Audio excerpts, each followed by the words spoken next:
This process right here takes the information from the database buffer cache and writes to the appropriate data files. So it's writing to the database. If you were going to name this background process, what would you call it if it writes to the database? Database writer. And that's what Oracle calls it. It is called DB WR. And actually you can have more than one database writer. We'll talk about that later. So the database writer takes what's in memory and writes to the appropriate data files. I look at the database writer. He's got a couple personalities. Number one, he's got a chip on his shoulder. Doesn't like the work. He does what we call deferred writes, which is a performance thing. We'll talk about that later.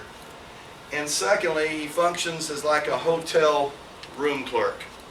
When somebody wants to see a bunch of new blocks that aren't in the database buffer pool, the database writer has to kick these blocks out of their rooms and write the blocks down to disk to make room for new blocks. So as people are writing new queries, the database writer is constantly writing blocks from memory to disk. And that's why it's important that the database buffer pool be big enough if you're running OLTP applications so the blocks will be in memory. So that's the database writer. The big thing is the database writer performs deferred writes. Every time you and I do an insert, update, or delete, and then do a commit, he does not write immediately. He defers them until later. And you'll see why it's important later on. Let's look at this background process over here way to the right.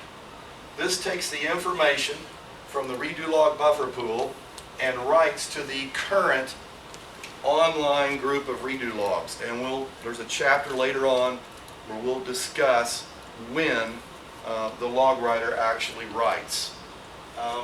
What do you think Oracle would call this process that writes to the logs? The log writer, very good. LGWR. So it's going to write the information to the current group of redo logs. Now there's three other processes that every Oracle 8, 8i, 9i, 10G, and 11G database will have.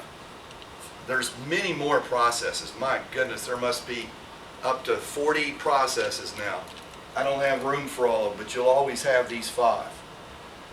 In my opinion, this next process is the Larry Ellison, the CEO of Oracle. The most important process in your Oracle database, excuse me, it's a process called SMON. S-M-O-N, the system monitor. And it monitors the system. And these background processes are constantly talking to SMON, and SMON talks back to them. Whenever there's what we call a crash, an instance crash or crash recovery, SMON will perform crash recovery or instance recovery. We'll talk about that at great length a little later on. It also cleans up after sorts and some other things SMON performs as well. Another very important background process is PMON. Anybody want to take a stab at what PMON stands for? Process monitor. It monitors processes. One of the things that you might run into occasionally will be a deadlock detected. An Oracle 60 error, very important. And it's PMON that detects that. PMON also cleans up after aborted processes, very important process. So we have SMON and PMON. OKMON? There really is no OKMON process. One class I was teaching, or OKMON. No, that's just a DBA joke. Then there's another background process that used to be optional in Oracle 7, and I think in Oracle 8 it was no longer optional. It's the checkpoint process. I remember I think I told you earlier, I worked at Oracle Corporation from 1988 to 1993. when I left Oracle, I joined a partner, an Oracle education partner by the name of Database Consultants Incorporated, which later became named as ThinkSpark.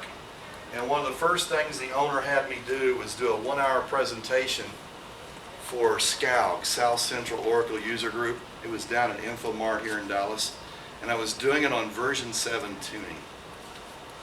And the owner of the company was sitting right in front of me.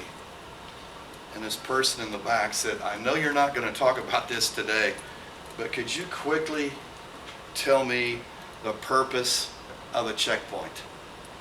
And the owner of the company was doodling, and he knew that could be an hour answer. And he wanted to see how I handled stress in front of about 200 people. So he was chewing gum, and he looked up at me. He was sitting right here and smiled.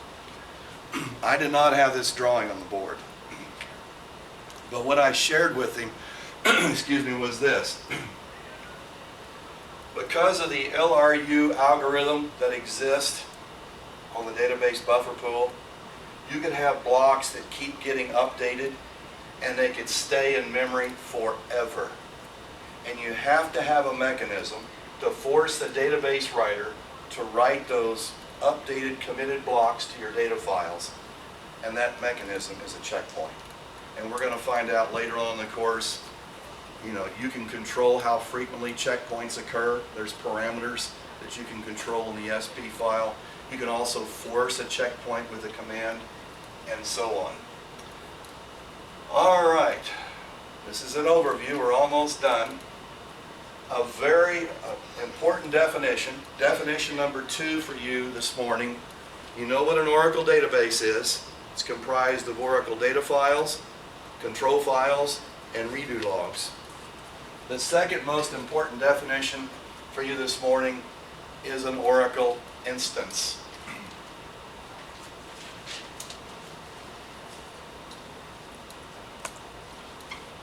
And an Oracle instance is comprised of the SGA and the background processes. We have an entire chapter, I believe it's chapter 3, that shows you're going to actually learn how to start up an instance, the different ways to shut it down. There are several ways to start it up as well. But you need to know what an Oracle instance is. And it's the SGA and the background processes. One other definition that you need to know this morning. You know what an Oracle database is. You now know what an Oracle instance is. When you combine an Oracle database with an instance, anybody here ever play tennis? Okay, what am I doing, getting ready to do here in tennis? Server. Okay, this is called the Oracle server.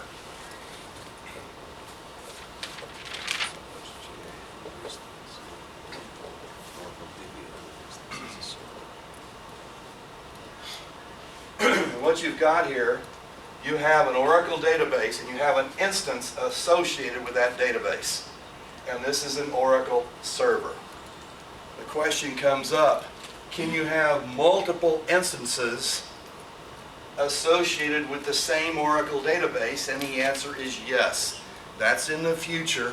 We're going to talk about RAC later on, real application clusters, where you have several machines with Oracle instances on them, and on one of the machines you've got the data files and so on, and you hook all the machines up with high-speed fiber optic cables.